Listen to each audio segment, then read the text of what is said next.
안녕하십니까. 다한회계법인의 이정실 회계사입니다. 오늘은 연말정산에 대해서 첫 시간으로 전체적인 구조죠. 일명 왁구라고 하죠. 왁구에 대해서 한번 먼저 설명을 드리도록 하겠습니다. 연말정산의 흐름은 이렇습니다. 우리가 총 연봉이 있죠. 연봉입니다. 연봉 금액에서 비과세를 뺍니다. 비과세를 뺀 이 금액을 이제 총급여라고 하고 있습니다. 총급여.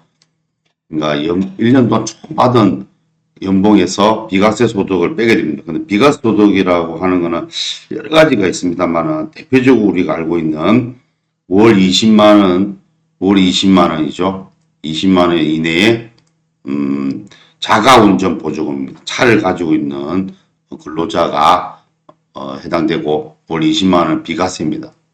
그리고 또 월 20만 원 이내에 식사됩니다. 현물이 제공되지 않는, 그러니까 구내식당에서 현물을 제공하지 않는 경우에 월 20만 원에 대해서 비과세를 해주고 있습니다. 그리고 월 20만 원 이내에 보육수당입니다.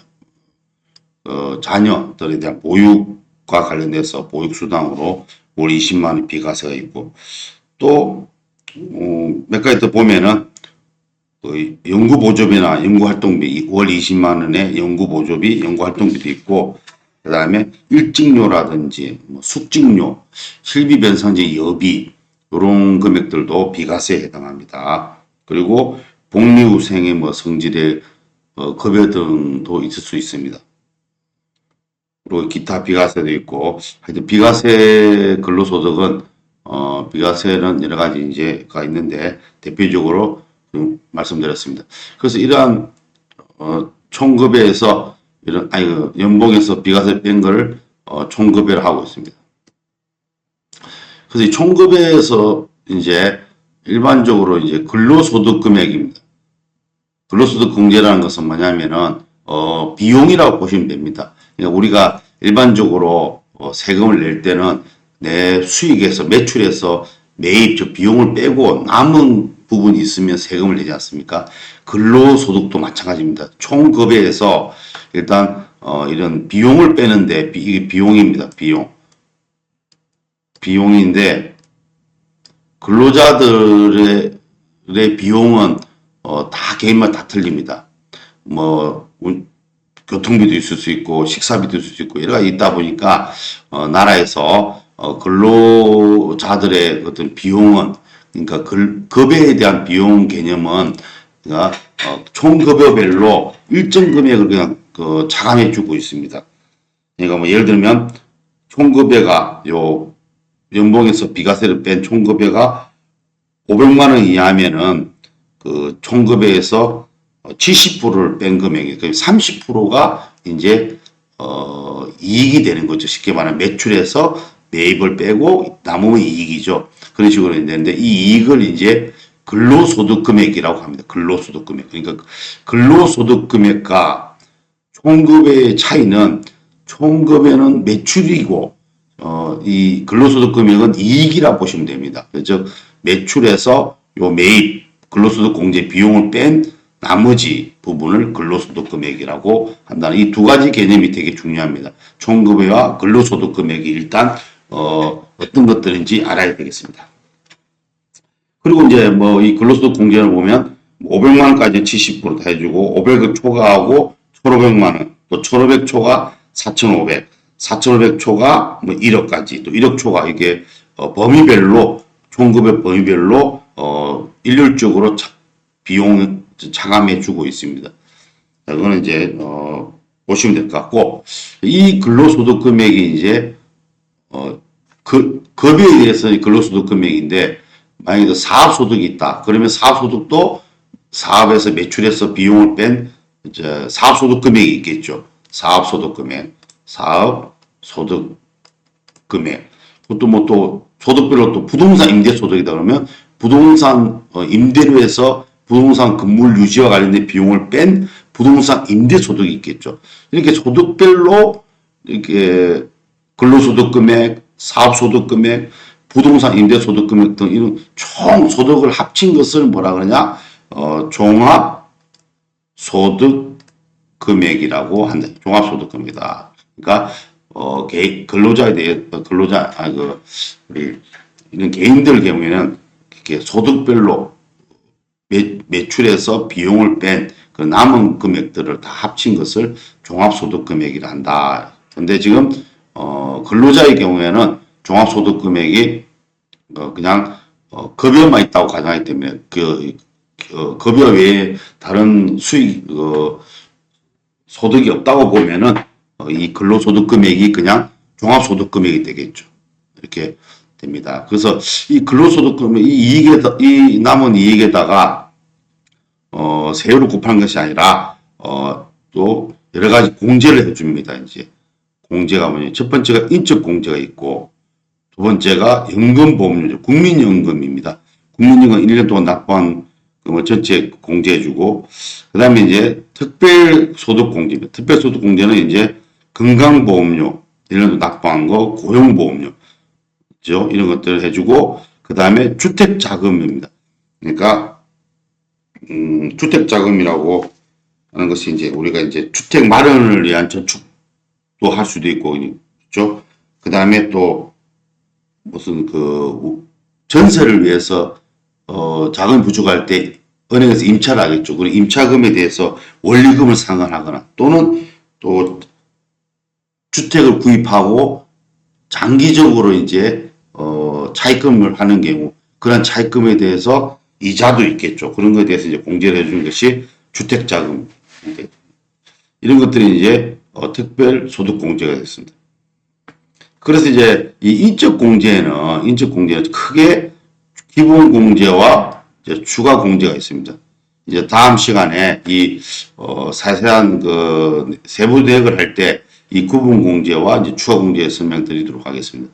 자, 그리고 다음 시간에 설명드리고 지금에서는 이제 연금, 간단하게 국민연금, 특별소득공제가 있습니다. 자, 특별소득공제에서는 이제 주택자금이 있는데, 간단하게 말씀드리면, 이제 건강보험료고, 그다음에 고용보험이 되겠습니다. 주택자금은 첫 번째가, 주택 마련 저축을 위해서 이제 천양저축이겠죠. 천약저축 같은 걸 한다 그랬으면, 그 24년도에 불입한 금액의 40%를 이제 불입금액 공제를 해주고 그 다음에 또 주택자금 공제라 그래가지고 아까 말씀드린 전세를 위해서 내가 모자란 자금을 차입을 했다. 그 차입금을 원리금을 상환한다 할 때 그런 국민주택 규모 이하입니다. 그리고 주거용 오피스를 포함하고 이런 것에 대해서 원리금 상환한 금액의 40%를 또 공제를 해주고 자, 그 다음에 이제 아까 말한 두 번째로 내가 이제 아파트를 구입을 하는데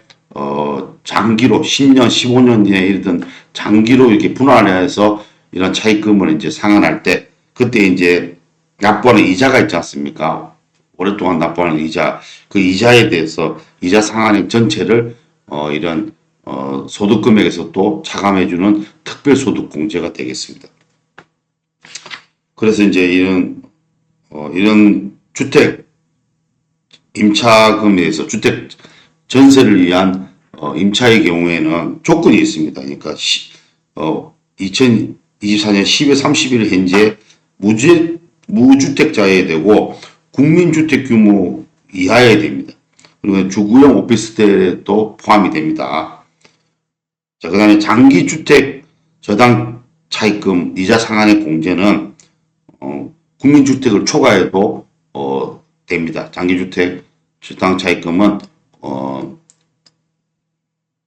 국민주택 이상의 규모의 경우에도 이자 상환액에 대해서는 공제를 해준다. 이렇게 인적공제, 연금보험료, 특별공제가 있고 또 그 다음에 이제 이거 또 그 밖에 소득공제가 있습니다. 어떤 것들이 있냐면 그 밖에 소득 가장 대표적인 것이 개인연금이 있죠. 이제 개인연금을 이제 따로 연금을 불입하지 않습니까? 나중을 위해서. 그때 이제 개인연금을 불입할 때 2000년 12월 31일입니다. 이전에 가입한 경우고 그런 가입을 해서 불입하는 연금이 있겠죠. 그러한 그 불입액의 40% 공제해 주는데 그 불이익인데 한도가 연 72만 원입니다. 72만 원. 72만 원까지 공제를 해주고 있고, 그리고 이제 소기업, 소상공인 뭐 그런 사업자들은 되겠죠. 근로자라기보다는 소기업 분기별로 300만 원 이하를 불입하는 그러한 이제 그에 대해서 그 납부한 거 1년 동안 납부한 금액을 대해서 이제 공제해 줍니다. 근데 한도가 있습니다. 이제 사업 소득 금액별로, 그러니까 사업자분들이 소기업이나 소상공인 그런 공제 부금이 가입하기 때문에 사업 소득이 있겠죠. 사업 소득이란 것은 사업 매출액에서 비용을 뺀 걸 사업 소득 금액이 되지 않습니까? 그 금액이 이제 예를 들면 뭐 4천만 원이 안 된다 그러면 한도가 1년에 500만 원까지 공제를 해주고 있다 이렇게 되겠습니다. 그런 것이 소기업 소상공인 공제 부분도 있고, 그 다음에 이제 중요한 거는 신용카드입니다. 우리 근로자들은 신용카드죠. 근로자의 경우는 신용카드 소득 공제라고 있습니다. 그러니까 신용카드 소득 공제는 기본적으로 내가 1년 동안 쓴 신용카드, 체크카드 여러 가지 그 사용 금액인데 전액되는 것이 아니라 일단 총급의 25%를 초과하는 금액에 대해서 공제를 해준다. 그래서 만약에 내가 총급여가 4천만 원이다. 그러면 일단 카드를 일단 4천만 원에서 40% 25% 하면은 1천만 원이죠. 1천만 원을 초과하여 사용한 카드나 체크카드 부분에 의해서 공제를 했는데, 신용카드 같은 경우는 그 사용 금액의 15%입니다. 그리고 뭐 현금 영수증이나 체크카드로 쓴 경우에는 30%, 그리고 뭐 전통시장에서 쓴 금액은 24년도에는 현재 예고되고 있는데 40%에서 80%를 공제해 준다고 합니다. 그리고 대중교통비로 쓴 거는 40%입니다. 이렇게 25 초과된 부분에 대해서 이 공제 비율로 소득 공제를 해주고 있는데 한도가 있습니다. 다 해주는 게 아니라 총급여가 7천만 원 이하인 근로자는 연 300만 원까지만 가능하고 7천만 원 초과하는 근로자는 연 250만 원까지 소득 공제를 해주고 있다 이게 되겠습니다. 근데 이제 소득 공제에서 자동차를 구입한 거는 되지 않습니다. 그러나 신차는 불가능하지만 중고차를 구매한 그 카드로 이거는 신용카드 사용 금액에 포함됩니다. 그리고 하이패스나 도시요금, 가스요금을 뭐 카드로 납부했다 이거 되지 않습니다. 그리고 해외 사용한 신용카드 금액도 공제해 주지 않습니다. 자, 이렇게 매출에서 쉽게 말하면 매출에서 비용을 뺀 이익의 근로소득 금액에서 또 바로 세율을 곱하는 것이 아니라 인적공제, 연금보험료 공제, 특별소득공제, 뭐 그 밖에 공제죠. 이런 것들 다 차감하고 나면 그것을 이제 이제 그 가세표준합니다. 가세표준. 종합소득 가세표준이 되겠죠. 근데 근로자는 아까 근로소득만 있으니까 다른 소득이 없는 거죠. 그렇지만 다른 소득 없는 거죠. 사업소득, 그 부동산 임대소득, 이자 배당 소득이 없기 때문에 그냥 급여를 가지고 계산하는 이것이 종합소득 가세표준이 되겠습니다. 종합소득 가세표준에다가 이제 기본 세율을 곱하죠. 6에서 40%인 세율을 곱하면은 되는데 그렇게 하면은 자, 이 가세표준에다가 세를 곱할 때 이 가세표준별로 그러니까 1400 가세표준이 1400 이하면은 6%를 곱하고 그다음에 뭐 1400에서 5000, 5000에서 8000, 800 뭐 이렇게 쭉 해서 10억까지 해서 45 이러한 그렇게 하는 것을 누진세율이라고 하죠. 그래서 쭉 해서 이제 계산하게 됩니다. 그렇게 계산한 금액을 이제 산출세액이라면 산출세액. 이 산출세액을 바로 납부하는 것이 또 아니라 이 산출세액에서 이제 또 세액 공제를 해줍니다. 세액 공제. 이제 세액 공제를 해주는데 세액 공제를 살펴보면 맨 처음에 먼저 이제 근로소득 공제입니다. 그냥 산출세액에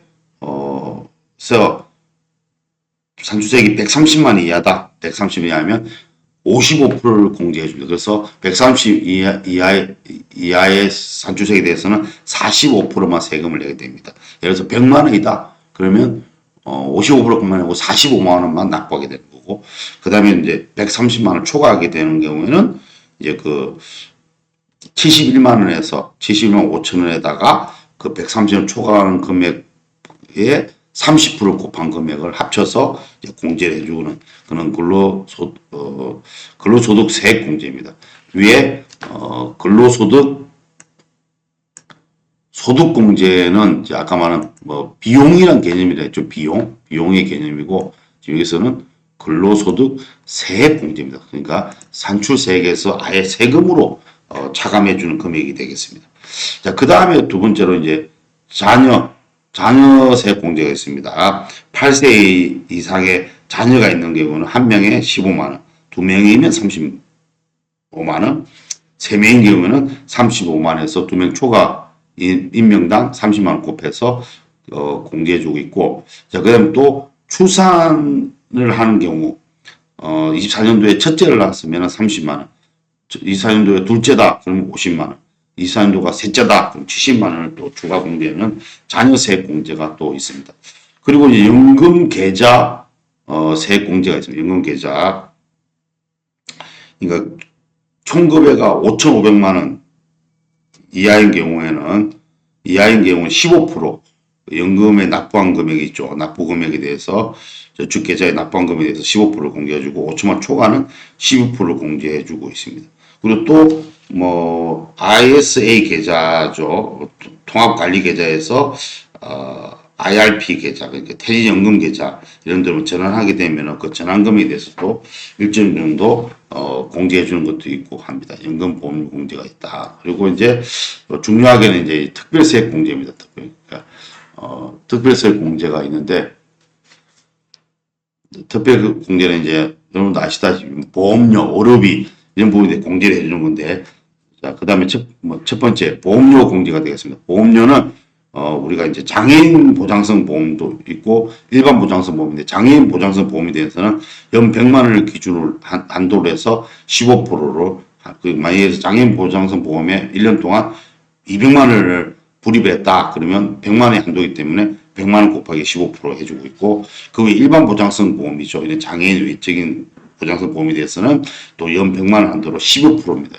12% 공개해주고 있다. 간단하게 다음 시간에 좀 더 자세하게 뭐 설명드리겠지만은 전체적인 틀은 그렇습니다. 그 다음에 의료비가 있습니다. 의료비는 크게 이제 본인 6세 이하, 그 다음에 65세 이상, 그 다음 장애인 요 4명, 4부류한테 나가는 의료비와 기타 의료비로 구분해야 됩니다. 그래서 일단 요 기타 의료비 있죠. 본인 6세 이하, 65세 이상, 장애인을 제외한 자에 대해서 나간 의료비의 의료비를 해서 총급의 3%를 초과하는 금액입니다. 본인이나 6세 이하, 65세 이상, 장애인을 제외한 기본 공제 대상자 부양가족에 대해서 나간 의료비에서 나간 금액에서 총급의 3%를 뺍니다.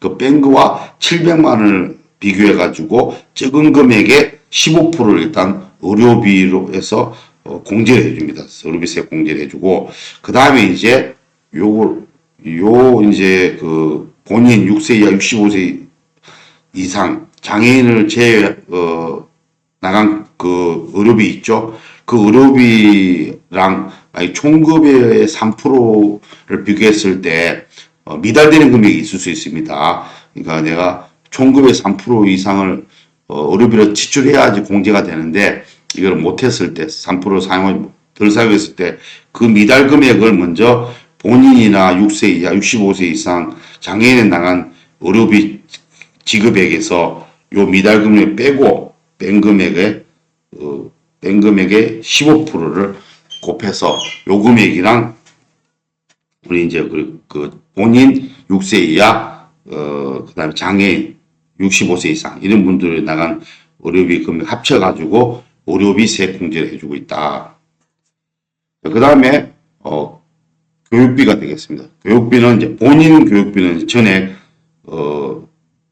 에 대해서 15%를 공개해주고 있고, 그 다음에 이제 직계 비속, 직계 존속은 되지 않습니다. 비속인데 직계 비속을 미취학, 그 다음에 초중고 대학으로 나누면은 이런 미취학 아동에 취약증 아동에 대해서는 학원비가 공제가 되는데, 초중고 대학은 학원비가 되지는 않습니다. 학원비 되지는 않고 이런 취약증 아동에 대해서는 학원비, 태권도비, 뭐 수영장비 이런 것에 대해서 그다음에 초중고 학생들의 그 학교 관련된 뭐 교복비라든지 이런 비용이 있겠죠.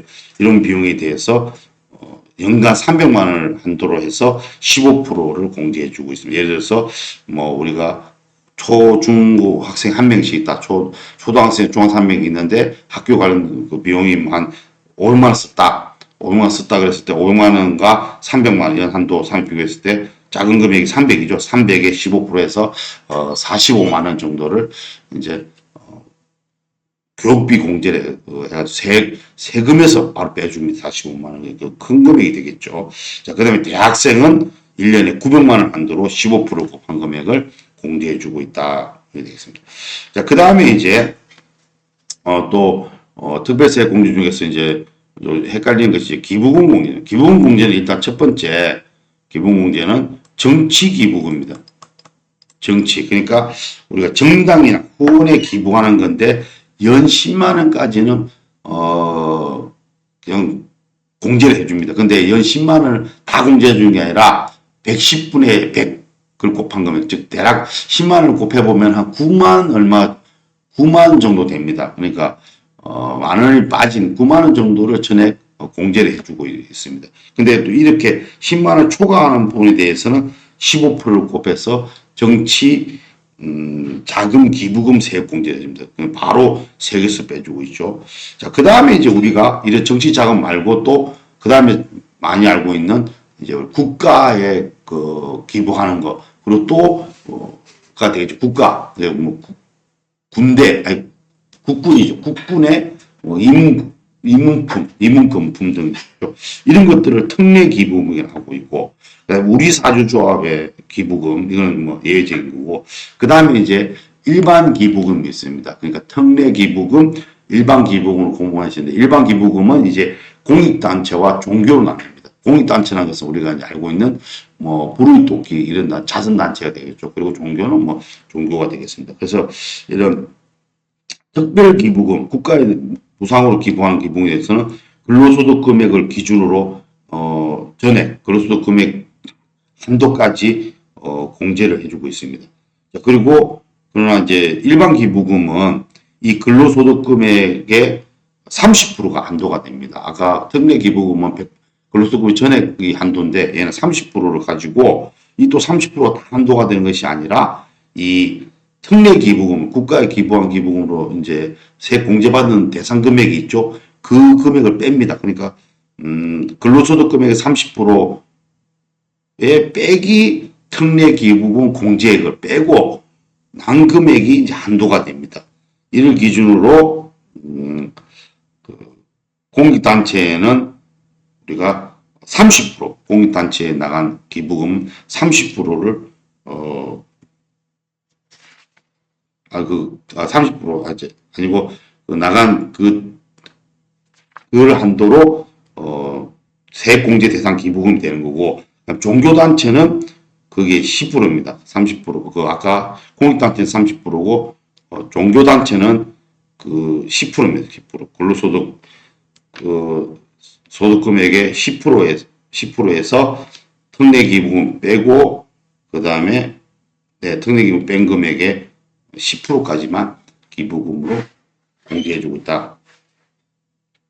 이렇게 해서 세액 공제 대상 금액이 특례 기부금, 일반 기부금을 가지고 해서 자 1,000만 원까지는 15%, 1,000만 원 초과에 대해서는 30%, 3,000만 원 초과 부분에 대해서는 40%를 곱한 금액을 기본 세액 공제로 해주고 있습니다. 그래서 상당히 큰 금액이 될 수 있습니다. 기부금은. 자, 그 다음에 이런 특별세액 공제에서 이제가 있고, 그 다음에 주택자금 차입금 이자 세액 공제라는 게 있습니다. 주택자금 차입금 이자 공제가 뭐냐면, 1995년 11월 1일에서 1997년 12월 3일 사이에 미분양 그 주택을 취득한 경우 그때 취득 자금에 대한 이자 상한액에 대해서 30%만큼을 공제해주고 있는데 이건 뭐 아주 옛날 규정이 되겠죠. 자, 그 다음에 뭐 다 또 적용받을 수 있는 근로자는 월세 세액 공제가 되겠습니다. 월세 납부액이 있죠. 연납부액에 대해서 1,000만 원을 한도로 해서 17% 또는 15%를 곱해서 월세세액 공제를 해주는데 이 월세세액 공제는 다 모든 근로자 되는 것이 아니라 12월 31일 날 무주택자고 총급여가 8천만 원 이하여야 됩니다. 그리고 이런 월세가 나가는 주택이 국민주택 규모 이하여거나 또는 기준시가입니다. 기준시가가 4억 이하의 주택, 주거 오피스에 포함합니다. 고시원도 포함되고 이런 데에 월세가 해당이 되고 그 월세 납부 금액의 1,000만 원을 한도로 15%나 10%, 17%를 곱해서 월세세액 공제를 해주고 있다. 자, 이렇게 산출세액에서 이런 공제를 뺀 거, 이런 세액을 뺀 거는 이제 결정세액이랍니다. 이 결정세액을 갖다가 또 납부하는 것이 아니라 매월 근로자들이 급여를 받을 때, 매월 받을 때 간이세액표입니다. 간이세액표에 따라 근로소득세를 내지 않습니까? 12번 낸 게 있죠. 그 12번 낸 걸, 그걸 이제 기납부세액이라 합니다. 기납부세. 12번 다 합친 금액. 그래서 이제 실제 1년 동안 내가 총 이제, 연봉을 가지고 이렇게 세액을 계산했을 때 결정세액이죠. 이거랑 내가 12달 동안 매월 급여 받을 때 기납부한 그 세금을 비교해 가지고 기납부가 크면은 다 환급이 됩니다. 환급. 그래서 이 환급된다고 해서 이렇게 큰 것에서 다 13월이 보너스다. 연말정산 환급 받는 금액들이 근로자들 공제가 많은 근로자들은 또 큰 금액이 환급 받을 수 있겠죠. 그런데 대부분 그다음에 이게 결정세액이 더 크다. 기납부세보다 그러면 이제 납부를 추가로 납부를 해야 되는데 3월 10일까지. 근데 이런 경우보다는 근로자들의 경우 대부분 이 결정세액보다 기납부세액이 큼으로 해서 환급을 많이 받게 된다. 그래서 첫째 시간으로 보면은 이 전체 우리 연말정산을 계산은 그러니까 즉 납부세 계산 방법이 일단 총급여입니다. 그러니까 연봉에서 비과세 뺀 금액입니다. 여기에서 비용인 근로소득 공제죠. 이걸 뺀 걸 이제 근로소득 금액, 그러니까 우리가 쉽게 사업자다 그러면은 매출에서 매입을 뺀 이익이 난다 그러죠. 당기순이라죠. 그 당기순이익 개념이 근로소득 금액이다. 이렇게 꼭 기억하시고, 여기 이 근로소득 금액에 대해서 세율을 곱한 것이 아니라 이제 이걸 여기에다가 이제 여러 가지 이제 공제를 또 해줍니다. 이 금액에서 인적공제, 연금보험료 공제, 아까 말한 특별소득공제, 건강보험료라고 그랬죠. 고용보험료 이런 것들, 주택자금 관련된 걸 빼주고 또 개인연금 저축에 가입했거나 또 아까 신용카드 사용한 금액에 대해서 이런 것들에 대해서 일정의 금액을 또 빼준다 이거죠. 빼주고 그럼 그 당기순이익 근로소득 금액에서 이러한 또 그 금액을 빼고 나면 그 결국 그 뺀 금액을 이제 가세표준이랍니다.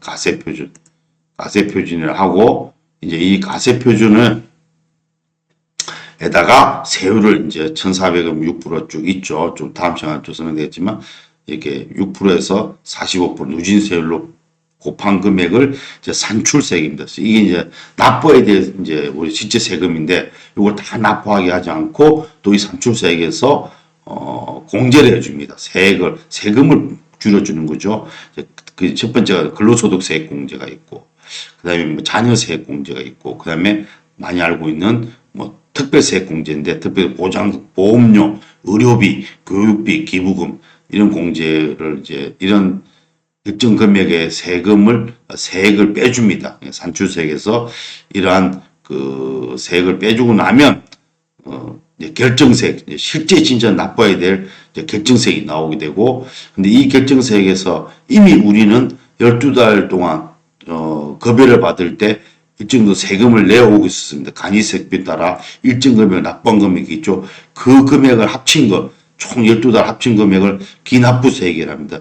요 결정세액과 이미 낸 세금을 비교해가지고 이미 낸 세금이 많으면 다 돌려받아야겠죠. 내가 1년 동안 내야 될 세금 결정세액인데 내가 미리 기납부가 크다 그러면 돌려받는다. 그래서 이걸 환급된다 해서 13월에 보너스다 이렇게 얘기하고 있습니다. 그래서 이제 근데 결정세액이 기납부보다 크다 그러면 이제 납부를 해야 되는데 이런 경우는 그 이제 고소득 뭐 이런 경우에 근로자들이 좀 있겠지만 일반적으로 대부분 환급을 받고 있다. 그래서 그런 전반적에 대해서 설명을 드렸습니다. 다음 시간에는 2차로 이제 각 이 공제나 용어들에 대해서 좀 자세하게 설명드리도록 하겠습니다. 오늘 첫 번째 시간 이렇게 마치도록 하겠습니다. 감사합니다.